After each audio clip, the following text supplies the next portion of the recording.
Hello আমার মিষ্টি বন্ধুরা, ওয়েলকাম ব্যাক টু মিষ্টি কানেকশন।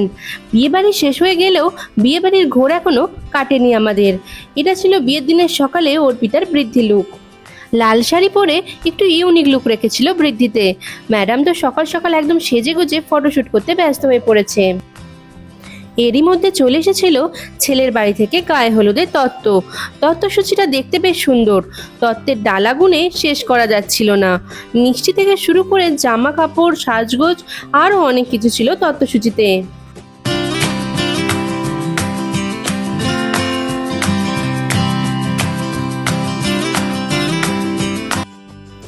আমরাও গায়ে হলুদের জন্য রেডি হয়ে চলে এসেছিলাম।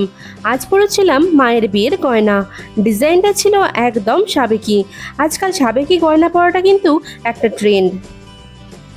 বিয়ে বাড়ি মানেই বাড়ি ভর্তি লোকজন, সবাই যে যার মতো এনজয় করছে। গায়ে হলুদের আগে আশীর্বাদ অনুষ্ঠান আছে, তাই ছেলের বাড়ির সদস্যরা এসেছে আশীর্বাদ করতে। চলছে তাদের অতিথি আপ্যায়ন।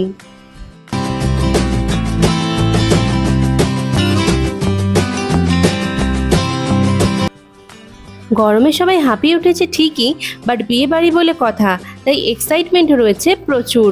অন্যদিকে বিয়ের কোণে টেনশন করতে করতে বারবার ফোন করতে ব্যস্ত জামাইবাবুকে।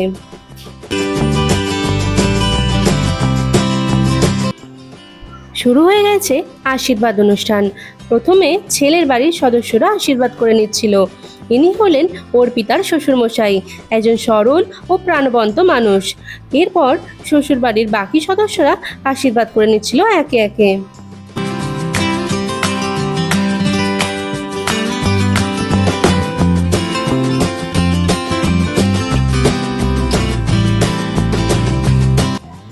এরপর শুরু হলো আমাদের বাড়ি থেকে আশীর্বাদ পর্ব। ইনি হলেন আমাদের বড় জেঠু। বড় জেঠুর পরেই আশীর্বাদ করছিল আমাদের সবার প্রিয় বড় মা। এরপর আমার বাবা ও মা আশীর্বাদ করে নিল।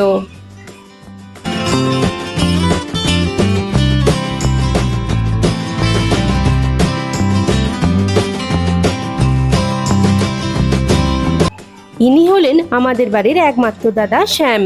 দাদার পরেই আশীর্বাদ করছিল বৌদি।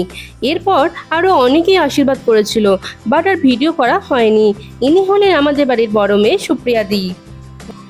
আশীর্বাদ পর্ব শেষ করতেই অনেকটাই বেলা গড়িয়ে গিয়েছিল, তাই সবাই অপেক্ষা করছিল গায়ে হলুদের জন্য।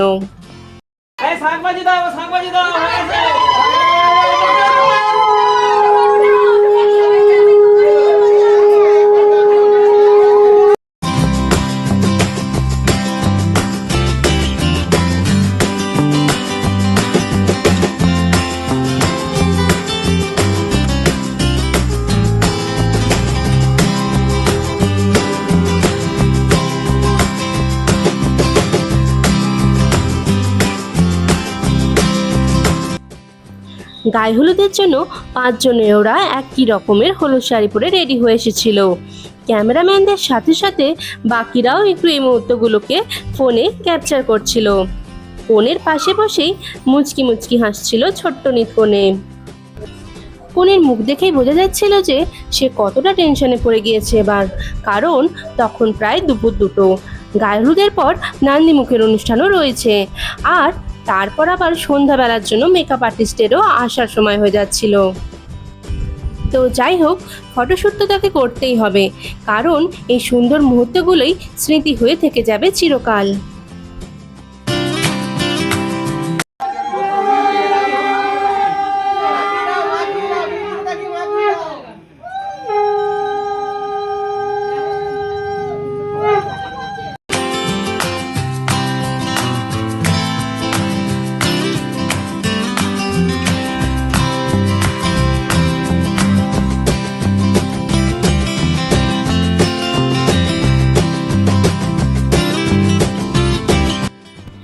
বিয়ে বাড়ির পরের পার্টগুলো দেখার জন্য মিষ্টি কানেকশনকে ফলো করতে ভুলো না। আজ এখানেই শেষ করছি, দেখা হচ্ছে পরের ব্লগে।